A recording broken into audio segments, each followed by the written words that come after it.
মাসরুর আরিফিন আমারে উদ্দেশ্য কইরা বানি দিছে এক জায়গায়। মাসরুর আরিফিনরা চিনেন না? বাংলাদেশের একজন বড় ব্যাংকার, প্রফেশনাল মানুষ। ব্যাংকার হইলে টাকা গুনে শুধু, তবে সে সাহিত্য টাইত্য করে আর কি, লেখারাত ভালো। আমি যাদেরকে বাঙ্গু সুশীল বলি সেই গ্রুপের একজন প্রতিনিধি কইতে পারেন। সে কি কইছে সেটা আগে শুনে আসি। আমি ওই পিনাকিদাকেই আবার বলবো, ওনার উদ্দেশ্যেই বলবো, আমরা কেউই পারফেক্ট না। উই আর ভেরি মাচ একই মানুষ, ন্যায় বিচারের পক্ষে আজকে দাঁড়াই, একই মানুষ আর এক সিজনে চুপ থাকি, একই মানুষ সকালে ভালো, একই মানুষ বিকালে খারাপ। আমরা কেউই পারফেক্ট না। কোনো প্রথম আলো, কোনো মাসরুর আরিফিন, কোনো ডেইলি স্টার কেউই পারফেক্ট না। বাট তার জবাব এইটা হতে পারে না, আমাদের কোনো ইমপারফেকশন থাকলেও সেটা ডিরেক্টলি আলোচনার মাধ্যমে মোকাবিলা করা উচিত। এটা কোন ধরনের দেশ যে এখানে জ্বালিয়ে পুড়িয়ে দিয়ে তার মোকাবিলা হবে? আমার ওইটাই একটা কথা, যে যে আমরা উচিত একটা টলারেন্ট সোসাইটি তৈরি করা, যে সোসাইটিতে ইউ আর স্টিল রেসপেক্টেড। আমি উনাকে বলছি, উনি দাবি করেছেন, উনি করেননি, বাট আমি উনাকেই বলছি, we want a tolerant society যেখানে we are all respected and we are tolerated even when I strongly disagree with you and even when I actually don't like you. শুনেছেন তো? আচ্ছা মাসরুর, আপনি তো লেখাপড়া জানা মানুষ, সাকসেসফুল বিজনেস লিডার, সংবেদনশীল, তাছাড়া তো আর লেখালেখির ভূত থাকতো না। তো আপনি তো ভাই রাষ্ট্র সমাজের সংকটটাই বুঝেন না। কেমনি একটা পলিটিক্যাল সিচুয়েশনকে বুঝতে হয়, নেভিগেট করতে হয়, সেটা তো ভাই আপনার জানা নাই। আপনার কথা শুনে মনে হইতেছে পিনাকি ভট্টাচার্য মরে গেলে দেশ সুস্থির হইতো। কিছু বেকুব মনে করতো যে হাসিনা মরলে ফ্যাসিবাদের পতন হবে, ওই রকম আর কি। আপনি তো রুট কজ অ্যানালাইসিস বুঝেন, কেমনে করতে হয় জানেন। প্রথম আলো ডেইলি স্টার কেন হামলার শিকার হইলো বলেন তো? আপনি করতে পারেন কিনা বলতে পারবেন? ওইটা আপনি করলে আপনি এই বক্তৃতা দিতেন না, বা জানেন কিন্তু বলবেন না, অন্য কথা বলবেন।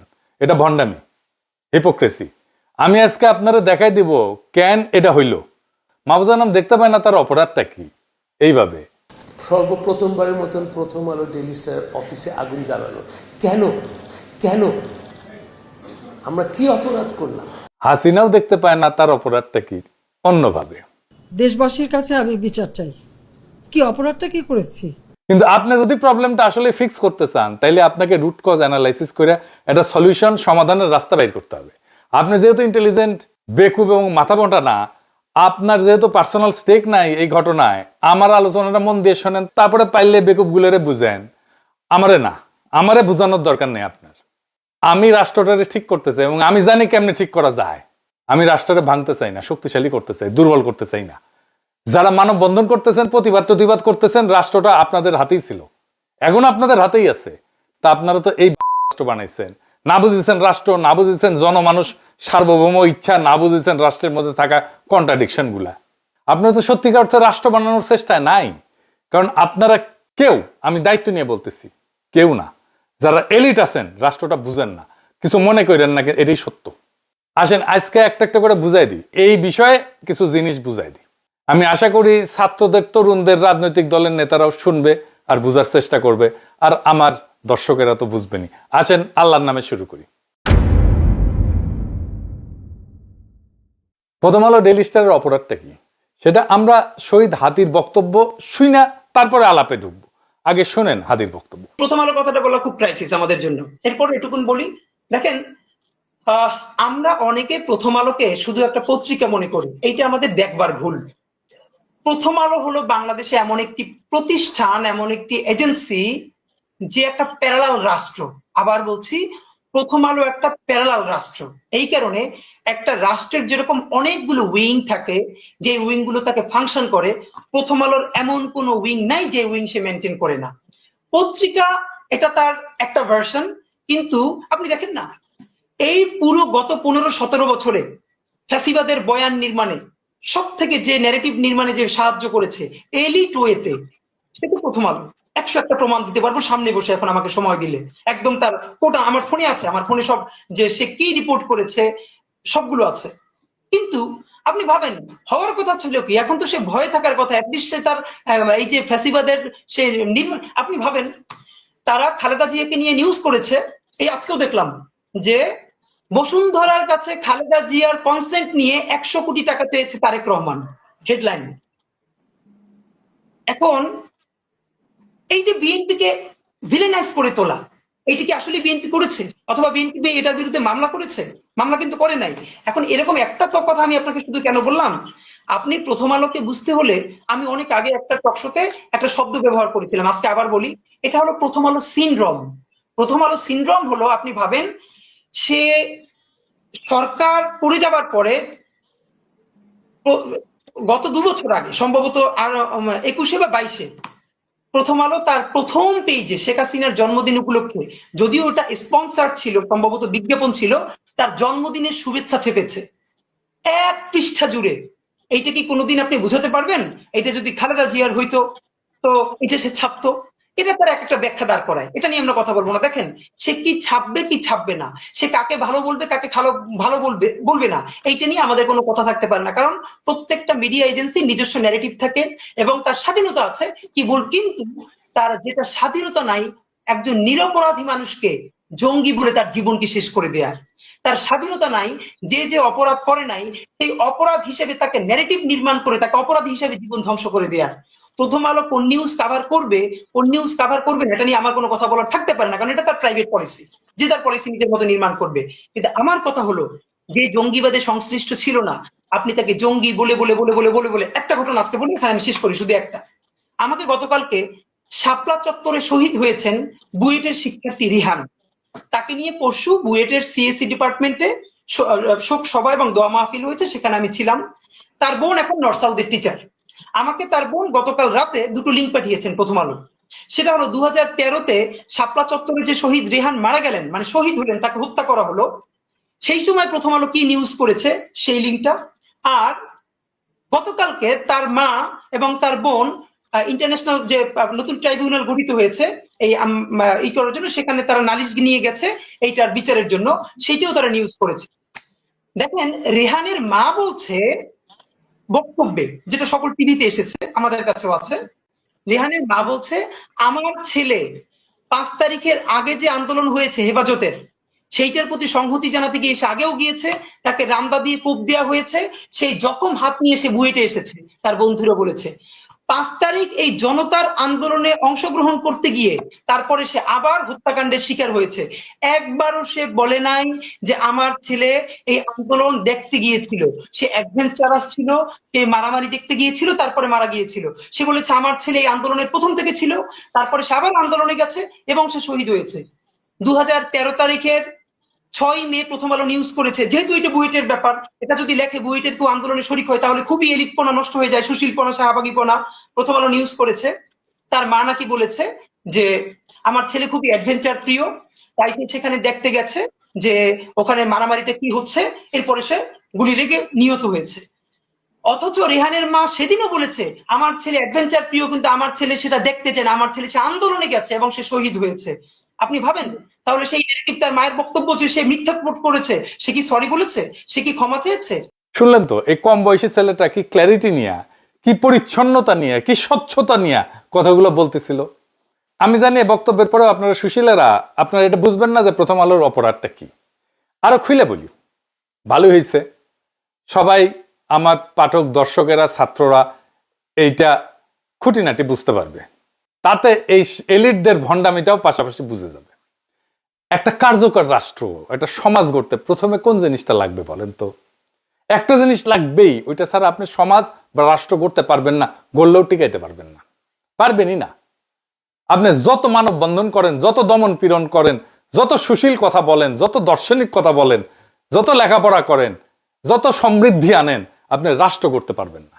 সেটা কি কি না থাকলে রাষ্ট্র করা যাবে না? সেটা হইতেছে ইনসাফ। ইনসাফ, ন্যায়ের ধারণা। সমাজ বা রাষ্ট্র যদি ইনসাফ কায়েম করতে না পারে, সে সমাজ টিকে না, সে রাষ্ট্র টিকে না। তাহলে ইনসাফ কায়েম হয় কিভাবে সমাজে বা রাষ্ট্রে?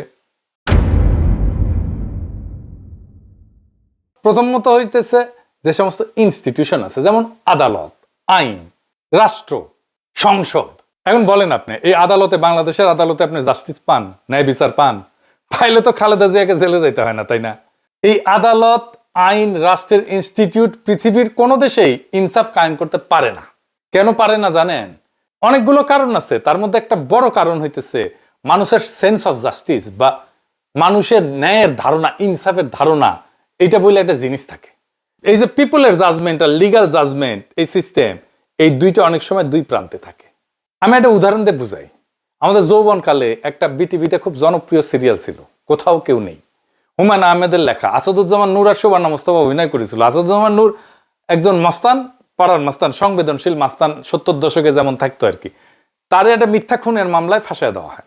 একটা অংশ দেখেন। যদিও দুই অভিনেতা অভিনেত্রী আওয়ামী ফ্যাসিবাদের পান্ডা, কালচারাল ফ্যাসিস্ট, তাও দেখেন। এসব ছেড়ে দিতে পারেন না? অনেক তো করলেন।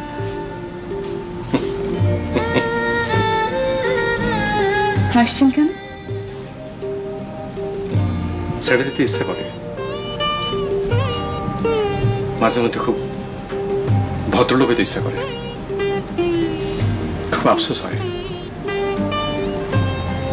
মনে হয় ভদ্রলোক হইতে পারলে তুমি হয়তো আমার সঙ্গে কঠিন ব্যবহার করতে না, তাহলে হয়তো এটা পার্কে তোমাকে নিয়ে আমি হাঁটতে পারতাম। আজ আপনার কি হয়েছে বাকি ভাই? কিছু হয় নাই। আচ্ছা আমি যাই। তো আসাদুজ্জামান নূরের ক্যারেক্টারের নাম ছিল বাকের ভাই। এই বাকের ভাইয়ের ফাঁসি দেয় আদালত। টিভি নাটক, বাস্তবের ঘটনা না কিন্তু। কিন্তু নজিরবিহীন ভাবে মানুষ রাস্তায় নেমে আসে, ভাঙচুর শুরু হয়, পুলিশ মোতায়েন করতে হয়। হুমায়ুন আহমেদকে হুমকি দেওয়া হয় যেন বাকের ভাইকে ফাঁসি দেওয়া না হয়, পর্দায়, টিভিতে। আচ্ছা, এইবার মাসরুর আরেফিন, আপনি বলেন তো, পর্দার একজন ফিকশনাল ক্যারেক্টার, এইটার জন্য এইভাবে মানুষ রাস্তায় নেমে আসছিল কেন? বলতে পারবেন? আমি জানি বলতে পারবেন না। বলবেন আবেগ টাবেগ ইত্যাদি মেলা কিছু, নস্টালজিয়া। এইখানে মানুষের সেন্স অফ জাস্টিস আক্রান্ত হয়েছিল, ন্যায়ের ধারণা, ইনসাফের ধারণা আক্রান্ত হয়েছিল। মানুষ মনে করছিল আরে এটা তো বেইনসাফি, তাই টেলিভিশনে হইলেও সেটা ঠেকাইতে গেছিল। আবেগে না, নস্টালজিয়ায় না, এটা একটা কালেকটিভ মরাল শক ছিল তার জন্য। আপনি দেখবেন যে গাড়িতে, মানে পাবলিক ট্রান্সপোর্টে, ওই এসি গাড়িতে না, এই সাধারণ গাড়িতে, রিক্সায়, পিছনে অশুদ্ধ বাংলায় লেখা থাকে মানুষের বিবেকের আদালতই মানুষের সর্বোচ্চ আদালত। ওরা গভীর দার্শনিক আলাপকে খুব সহজভাবে এইভাবে লিখে, বুঝতে পারছেন? তো কেন আপনার ইনস্টিটিউশনাল আদালত, আইন, এই যে পিপলের জাস্টিস বা ন্যায়ের ধারণাকে রিফ্লেক্ট করতে পারে না, এটাকে ধারণ করতে পারে না? জানেন এটা কেন পারে না? এই জন্যই গান লিখতে হয়। বিচারপতি তোমার বিচার করবে যারা আজ জেগেছে সেই জন্য। গান গাওয়ার জন্য তো দিওয়ানা হয়ে যান আপনারা, কিন্তু গান কোন দার্শনিক জমিনে জন্ম নিয়েছে সেটার হদিশ কখনো রাখেন না। এটাই আফসোস। আসেন আমরা বুঝি যে কেন এই যে লিগ্যাল সিস্টেম, এইটা রিফ্লেক্ট করতে পারে না জনমানুষের ন্যায়ের ধারণাকে। প্রথম কারণ হইতেছে আইন তো পুরনো হয়ে যায়, তাই না? ধরেন শ্রম আইন 2006 সালে, বাংলাদেশের শ্রম আইন যেটা 2006, এটা প্রণীত হয় 2006 সালে। তারপরে 2013-তে একবার সংশোধন হয়, 2018-তে একবার সংশোধন হয়, 2023-এ একবার সংশোধন হয়। কারণ মানুষের সেন্স অফ জাস্টিস পরিবর্তিত হয়, মানুষের ন্যায়ের ধারণা পরিবর্তিত হয়। একটা বাস্তব উদাহরণ দিই। বাংলাদেশ স্বাধীন হওয়ার পরে 20 বছর পর্যন্ত তো আমাদের কারো কোনো সমস্যা হয় নাই এটা মাইনে নিতে যে নির্বাচিত সরকারই সংসদ নির্বাচন অনুষ্ঠিত করবে, সিটিং গভর্নমেন্ট। কিন্তু এখন আমরা কেউই মনে করি না যে নির্বাচিত সরকার, সিটিং গভর্নমেন্ট একটা অবাধ নিরপেক্ষ নির্বাচন অনুষ্ঠিত করতে পারে। সেই জন্য আসলে তত্ত্বাবধায়ক সরকারের আইন, বুঝলেন তো? আমাদের ইনসাফের ধারণা, ন্যায়ের ধারণা পরিবর্তিত হয়ে গেছে। তাই আমাদের আইনি ব্যবস্থাকে মানুষের মধ্যে থাকা যে ইনসাফের ধারণা, এইটার কাছাকাছি নিয়ে আসতে হয়। সবসময় মানুষের ইনসাফের ধারণা পাল্টায়, বদলায়, আমাদের আইনি কাঠামোকে তার কাছাকাছি নিয়ে আসতে হয় ক্রমাগত। কিভাবে রাষ্ট্র এই কাজটা করে জটিল মনে হইতেছে না? জটিল মনে হবে না, সব চালায় বুঝে যাবেন। সব রাষ্ট্র না, কিছু রাষ্ট্র এই কাজটা করে, আইনি কাঠামোকে মানুষের ন্যায়ের ধারণার কাছাকাছি নিয়ে আসে। কিভাবে? 3 ভাবে করে। প্রথম ভাবে হচ্ছে সংসদে আইন বানায়। সংসদের একমাত্র কাজ হচ্ছে আইন বানানো, যেন মানুষের মধ্যে থাকা ইনসাফের ধারণা এই নতুন আইনের মধ্যে থাকে। আইন বানানো ছাড়া সংসদের আর কোনো কাজ নাই। এই জন্যই আমরা ভোটে নির্বাচিত সংসদ সদস্যকে দিয়ে আইন বানাই, আইনের পিএইচডিকে দিয়ে আইন বানাই না। বোঝা গেল? মানে সংসদ এটা খুবই গুরুত্বপূর্ণ প্রতিষ্ঠান সমাজে ইনসাফ কায়েম রাখার জন্য। কিন্তু এই নির্বাচনে দেখেন কি বলতেছে সবাই। বিএনপি বলতেছে এই দেবো, ওই দেবো, সেই দেবো, ফ্যামিলি কার্ড দেবো, রাস্তা বানাই দেবো, কালভার্ট বানাবো, চাকরি দেবো। কিন্তু মূল যে কাজ, সমাজে ইনসাফ কায়েম করবো, এটা ধারে কাজ দেওয়া যায় না কেউ। এই যে আমরা ভোট দিতে পারি নাই হাসিনার আমলে, সেই জন্য আমাদের সমাজের ভেতরে যে ইনসাফের ধারণা, সেইটার কোনো ইনস্টিটিউটের ভেতরে আর হাজির নাই। সেই জন্য ভোটে দিতে কারচুপি বন্ধ করা, এটা শুধু অবাধ নির্বাচনের জন্য দরকার না, সমাজে ইনসাফের ধারণা যেন কলুষিত না হয়, সেজন্যও দরকারি কারচুপি যেন বন্ধ হয় নির্বাচনে, ফেয়ার যেন হয় ইলেকশনটা। এখন ধরেন আইন বানাইতে তো টাইম লাগে, তো এই টাইমের মধ্যে আমি কিভাবে চেষ্টা করব যে সমাজের ইনসাফের ধারণাকে আইন এবং বিচারের মধ্যে প্রতিফলিত করতে? এখানে আসে দ্বিতীয় পদ্ধতি, আদালতের জুরি সিস্টেম। সেটা আবার কি? আদালতের জুরি সিস্টেম মানে হইলো বিচারের সময় শুধু একজন জাজ বিচার করবে না বা একটা প্যানেল অফ জাজ বিচার করবে না, সাধারণ মানুষের মধ্যে থেকে, জনতার মধ্যে থেকে বাছাই করা কয়েকজন নাগরিকও এই মামলার প্রমাণ শুনে সিদ্ধান্তে অংশ নেবে। এতে আদালতের রায় কেবল বইয়ের লিখিত আইন পুরানো নিয়ম অনুযায়ী হবে না, বর্তমান সমাজের ন্যায়বোধ, মানুষ কাকে ন্যায্য মনে করে সেটার প্রতিফলন ঘটবে। সেজন্যই জুরি। জুরি আসলে আদালতের ভেতরে জনগণের কণ্ঠ। বাংলাদেশে এই ব্যবস্থা নাই, কারণ এইখানে বিচার ঐতিহাসিকভাবে আমলাতান্ত্রিক ঔপনিবেশিক কাঠামোর উপরে দাঁড়ানো। এইখানে জজ বিশেষজ্ঞ সেই সব জানে, জনগণ জানে না। এর ফলে অনেক সময় আদালতের রায় আইনসম্মত হইলেও মানুষ নৈতিকভাবে তার ন্যায্য মনে করে না। তখন জনগণের সেন্স অফ জাস্টিস আদালতের ভেতরে জায়গা না পেয়ে বাইরের রাস্তায়, আন্দোলনে, ক্ষোভে, সহিংসতায় বেড়ায় আসে। আদালতে জুরি না থাকায় মানুষের যে বিচারবোধ, ন্যায়বোধ, সেটা আদালতের দরজার বাইরে পড়ে থাকে। আর সেই দরজার বাইরে জমে থাকা ক্ষোভই সমাজে অস্থিরতা তৈরি করে। জুরি মানে জনগণকে বিচার ব্যবস্থার ভেতরে ঢুকতে দেওয়া, আর সেটা মানে রাষ্ট্রের উপরে জনগণের একটা নৈতিক নিয়ন্ত্রণ প্রতিষ্ঠা করা। তো এইটা তো নাই বাংলাদেশে জুরি সিস্টেম। তাইলে হাসিনা আমলে কোন জিনিসটা এই দায়িত্বটা পালন করতে পারতো, যে ইনসাফের ধারণা আমাদের ইনস্টিটিউশনের মধ্যে নিয়ে আসা, আমাদের জাস্টিস সিস্টেমের মধ্যে নিয়ে আসা? কোনটা? সেটা হইতেছে মিডিয়া। হাসিনা ওইগুলোকে সিস্টেমেটিক্যালি বন্ধ করে দিচ্ছে, আমার দেশ বন্ধ করে দিচ্ছে, দিগন্ত টিভি বন্ধ করে দিচ্ছে। মিডিয়া জনগণের যে সেন্স অফ জাস্টিস, ইনসাফের ধারণা, এটা তুলে ধরতে পারে। কারণ দার্শনিকভাবে মিডিয়াই সেই জনপরিসর যেখানে আইন না, নৈতিক বৈধতা গঠিত হয়, সত্য তৈরি হয়, ন্যারেটিভ তৈরি হয়। আর মিডিয়া যদি এই দায়িত্ব ছেড়ে দিয়ে কেবল ক্ষমতার ভাষা অনুবাদ করে, তাইলে জনগণের সেন্স অফ জাস্টিস বা ইনসাফের ধারণা আদালতে বা সংসদে না, রাস্তায়, ক্ষোভে, সহিংসতায় প্রকাশ পায়। ইতিহাসে বারবার দেখা গেছে মিডিয়া নীরব হলে ন্যায় বিচার শব্দ হারায়, আর শব্দ হারাইলে মানুষ তখন শরীর দিয়ে কথা বলতে চায়। ফরাসি দার্শনিক এতিয়ান বালিভার উনি বলছেন যে counter violence born from exclusion. আপনি যখন আমার কণ্ঠস্বরকে থামাই দিবেন, বন্ধ করে দিবেন, তখন এটা ভায়োলেন্স হিসাবে বাড়ায় আসে, সহিংসতা হিসাবে বাড়ায় আসে।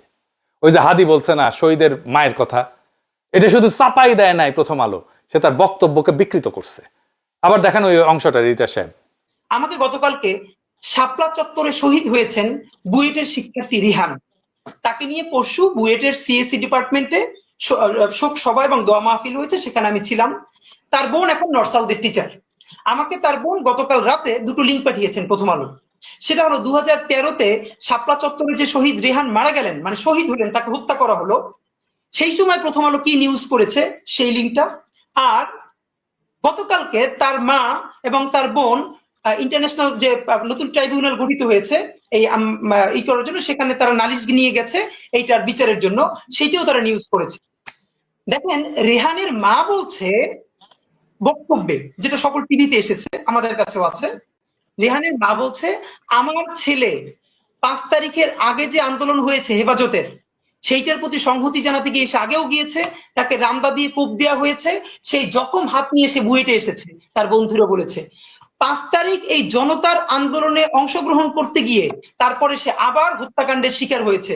একবারও সে বলে নাই যে আমার ছেলে এই আন্দোলন দেখতে গিয়েছিল, সে অ্যাডভেঞ্চারাস ছিল, সে মারামারি দেখতে গিয়েছিল, তারপরে মারা গিয়েছিল। সে বলেছে আমার ছেলে এই আন্দোলনের প্রথম থেকে ছিল, তারপরে সে আবার আন্দোলনে গেছে এবং সে শহীদ হয়েছে। 2013 তারিখের 6 মে প্রথম আলো নিউজ করেছে, যেহেতু এটা বুয়েটের ব্যাপার, এটা যদি লেখে বুয়েটের কেউ আন্দোলনে শরিক হয় তাহলে খুবই এলিটপনা নষ্ট হয়ে যায়, সুশীলপনা, শাহবাগীপনা। প্রথম আলো নিউজ করেছে তার মা নাকি বলেছে যে আমার ছেলে খুবই অ্যাডভেঞ্চার প্রিয়, তাই সে সেখানে দেখতে গেছে যে ওখানে মারামারিটা কি হচ্ছে, এরপরে সে গুলি লেগে নিহত হয়েছে। অথচ রেহানের মা সেদিনও বলেছে আমার ছেলে অ্যাডভেঞ্চার প্রিয়, কিন্তু আমার ছেলে সেটা দেখতে চায় না, আমার ছেলে সে আন্দোলনে গেছে এবং সে শহীদ হয়েছে। আপনি ভাবেন তাহলে সেই নেগেটিভ তার মায়ের বক্তব্য যে সে মিথ্যা করেছে, সে কি সরি বলেছে, সে কি ক্ষমা চেয়েছে?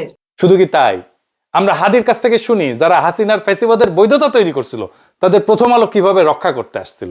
দেখেন, ইসলামী ব্যাংক দখলের ন্যারেটিভ কে নির্মাণ করেছে জঙ্গি ব্যাংকিং বলে, যে জঙ্গি অর্থায়ন হয় ইসলামী ব্যাংক থেকে, তা আওয়ামী লীগ তো তারপর গত আরো 10 বছর ক্ষমতায় ছিল, তারপরও তো এর মধ্যে ইসলামী ব্যাংক কয় জায়গায় জঙ্গি অর্থায়ন করছে তার তো প্রমাণ নিশ্চয়ই তার কাছে থাকার কথা। যেহেতু নাই, তাইলে আপনি আবুল বারাকাতের কোনো বিচার করছেন যে সে এই যে যুগলবন্দি কলাম লেখা লেখা ইসলামী ব্যাংকে ধ্বংস করতে দিল?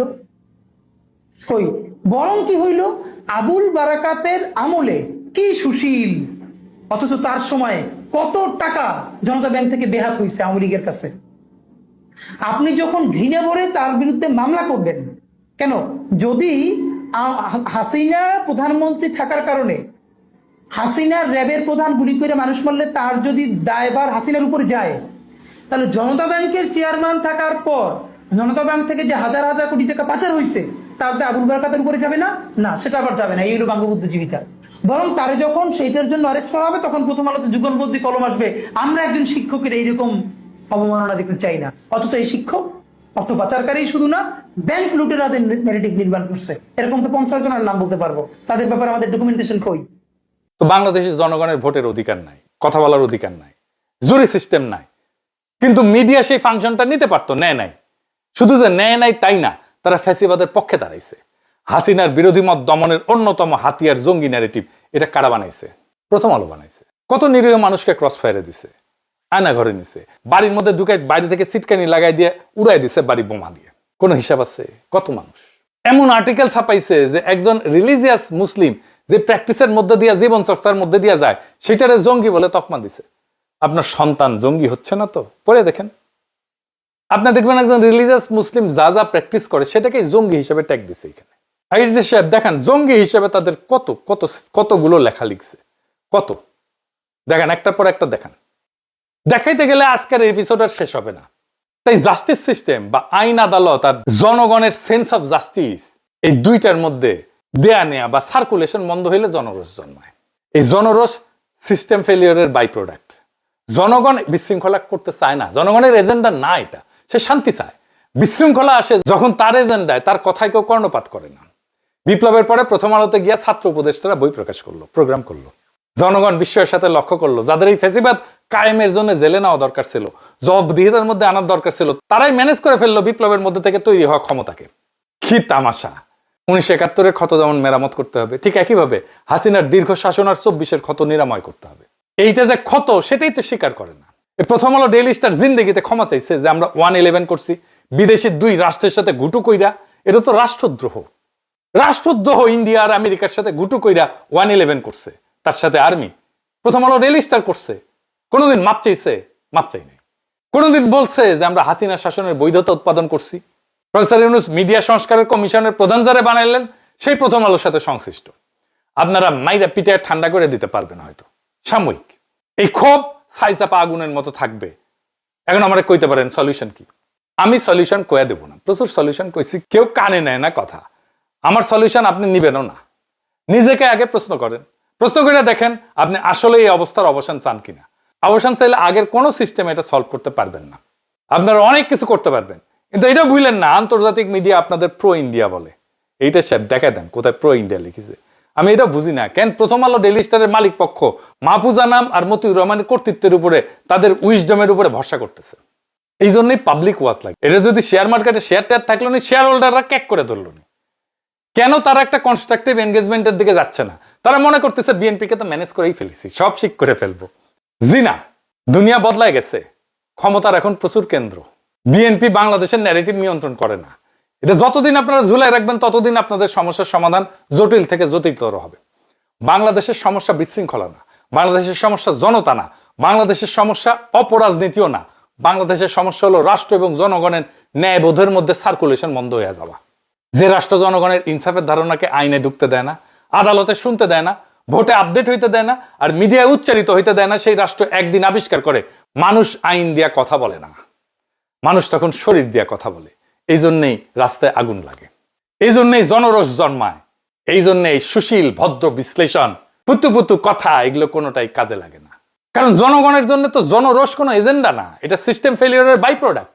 আপনারা যারা মনে করেন কিছু মানুষকে চুপ করাইলে, কিছু মানুষকে মেরে ফেললে হাদির মতো, কিছু নেতা সরাই দিলে, কিছু ক্ষমতার সাথে সিস্টেম করে ঘুটু করে আসলে রাষ্ট্র সুস্থ হবে, সুস্থির হবে, আপনারা ভুল জায়গায় চিকিৎসা করতেছেন। রোগটা তো ব্যক্তির না, রোগটা মতেরও না, রোগটা দলেরও না, রোগটা হলো রাষ্ট্র জনগণের বিচারবোধকে, ন্যায়বোধকে রাষ্ট্রের ভিতরে ঢুকতে দেয় না। আর যে রাষ্ট্রে ইনসাফ কায়েম করতে পারে না, সে রাষ্ট্র যত উন্নয়ন করুক, যত সমৃদ্ধি করুক, যত মানব বন্ধন করুক, যত সুশীলতা দেখাক, সেটা টিকবে না। যত শক্তি দেখাক, টিকবে না। এটা হুমকি না, এটা ভবিষ্যৎবাণীও না, এটা ইতিহাসের নিয়ম। এখন প্রশ্ন একটাই, আপনারা কি সত্যি এই অবস্থার অবসান চান, নাকি শুধু আগুন নিবায় দমন পীড়ন কইরা, কিছু গ্রেপ্তার টেপ্তার কইরা, ভয় টয় দেখায়া আগুনের আসল কারণটা আগলায় রাখতে চান? যদি মনে করেন যে এটার চূড়ান্ত ফয়সালা করতে হবে, তাহলে ইনসাফকে প্রতিষ্ঠা করতে হবে, সবকিছু ঠিক হয়ে যাবে। লিখে রাখতে পারেন, সেই ইনসাফ প্রতিষ্ঠার লড়াইয়ে বাংলাদেশ আছে, সেইটার সাথে সামিল হন, সব ঠিক হয়ে যাবে ইনশাল্লাহ। ইনকিলাব জিন্দাবাদ।